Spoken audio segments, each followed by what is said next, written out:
नमस्कार साथियों, मैं नवीन आप सबका चैनल पर स्वागत करता हूं। साथियों, आपको बताना चाहते हैं कि आज भारत और भारतीय राजनीति में दो बहुत अहम फैसले लिए गए, बहुत बड़े बदलाव हुए हैं, जिनकी चर्चा आज हम इस वीडियो के माध्यम से करने वाले हैं। साथियों, यदि आप मेरे चैनल पर नए हैं तो आप मेरे चैनल को सब्सक्राइब जरूर कर दीजिएगा, जिससे कि जब भी मेरा नया वीडियो आएगा उसका नोटिफिकेशन आपको मिल जाएगा। साथियों, जैसा कि आप बैकग्राउंड में देख रहे होंगे कि भारत में और भारत की राजनीति में दो बहुत ही अहम फैसले लिए गए हैं, जिसकी शुरुआत महाराष्ट्र की धरती से शुरू हुई है।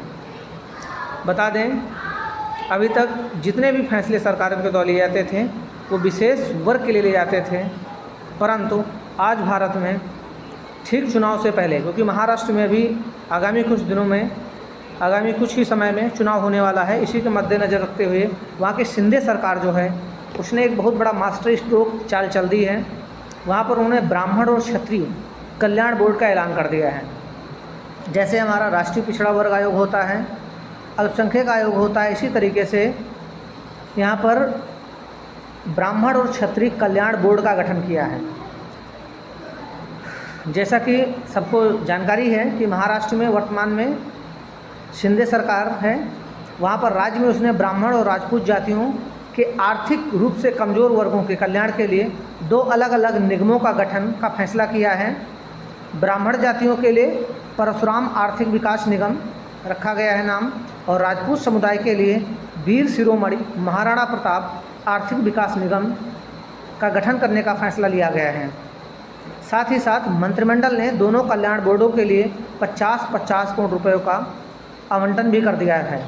बताते चलें, जो ब्राह्मण वर्ग में ब्राह्मण जातियाँ जितनी भी हैं उसमें जो आर्थिक रूप से कमज़ोर लोग हैं, आर्थिक रूप से जितने भी कमज़ोर हैं, उनके लिए परशुराम आर्थिक विकास निगम नाम का जो बोर्ड है उसकी स्थापना की गई है, जिसके लिए 50 करोड़ रुपये आवंटित कर दिए गए हैं। यह बोर्ड जो आर्थिक रूप से गरीब ब्राह्मण हैं या उनकी जातियाँ हैं उनके कल्याण के लिए कार्य करेगी।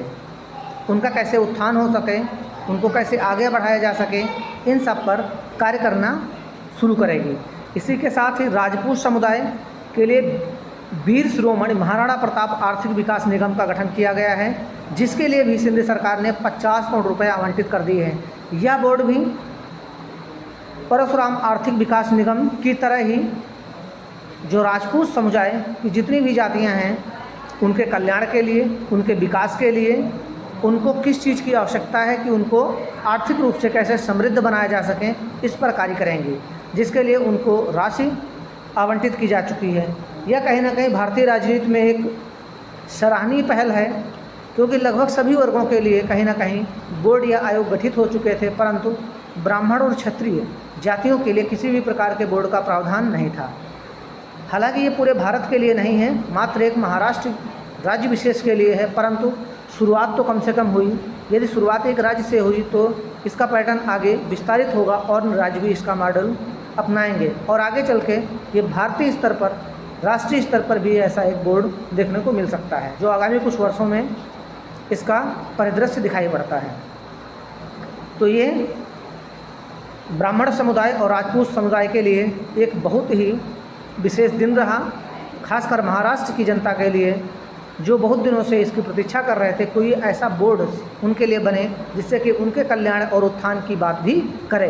तो आज वो दिन साकार हुआ है, उनका सपना साकार हुआ है, और एक कल्याण बोर्ड के रूप में ये दो बोर्ड प्राप्त हुए हैं।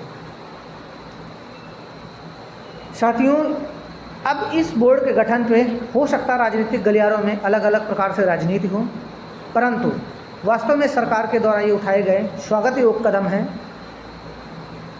अब आर्थिक रूप से, यानी गरीबी जो होती है वो जाति वर्ग विशेष को देख करके नहीं आती है। आज सभी जातियों में गरीब पाए जाते हैं, सभी जाति के लोग गरीब हो चुके हैं। उनके कल्याण के लिए कोई ना कोई व्यवस्था तो होनी ही चाहिए थी, जैसा कि इस शिंदे सरकार ने इसकी शुरुआत किया है, जो स्वागत योग्य कदम है। और इसी प्रकार से आशा करते हैं कि भारत के अन्य राज्य भी ऐसे कदम उठाएंगे और उनके कल्याण के लिए अपने राज्यों में भी कल्याण बोर्ड की स्थापना करेंगे, और आगामी कुछ वर्षों में संपूर्ण भारत के लिए एक आयोग या बोर्ड का गठन भी किया जाएगा। साथियों, जो मैंने जानकारी दी है इस पर आप प्रतिक्रिया जरूर दीजिएगा। आपको ये जानकारी कैसी लगी और शिंदे सरकार का यह कदम समाज और देश के लिए कैसा है, इस पर अपने विचार जरूर व्यक्त करें। साथियों, मिलते हैं फिर किसी दिन अन्य वीडियो के माध्यम से। तब तक के लिए धन्यवाद। नमस्कार। जय हिंद। जय वंदे मातरम।